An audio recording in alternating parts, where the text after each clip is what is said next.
Hakbangin ang Social Security System upang makalikom ng pondo. Ito ay upang matulungan panglalo ang mga miyembro ng SSS. Alamin natin kung ano ito sa ulat ni Bianca Piedad.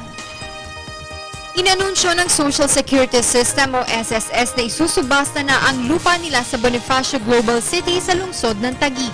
Ito ay upang samantalahin ang magandang takbo ng bentahan ng land o real estate property sa stock market na maganda namang pagkakataon para makaakit ng maraming investors at kalakalan. Ayon kay SSS President at Chief Executive Officer Emilio De Quiros Jr., makakatulong ito na mapalakas ang SSS at makamit nito ang 30 billion peso target ng ahensya ngayong taon. It is a good time. There is no way we sell at the highest peak, neither to buy at the lowest side.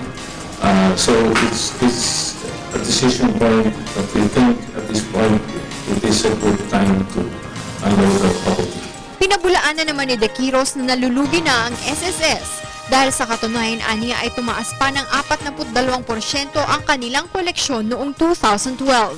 At upang ituloy-tuloy ito, nagpasya silang ibenta ang bakanting lupa sa BGC na kilala bilang Block 56. Matatagpuan ito sa McKinley Parkway sa pagitan ng 10th at 11th Avenue malapit sa mga kilalang commercial areas doon. We continue to review and evaluate our options. We have not finalized what we intend to do with the other property. The option of selling is always there. We also look at options of either a joint venture and any other mechanisms that will provide better yields to SSS. 8,300 square meters ang sukat ng land holding na may minimum bid price na 269,894 per square meters o kabuang 2.24 billion pesos.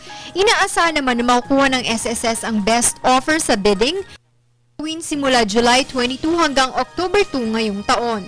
Our dual purpose is to unlock, as the President has said, on our part, to give an opportunity of our investment to be used in an environment where there seems to be a lot of interested people, to develop this property, to create job in the process.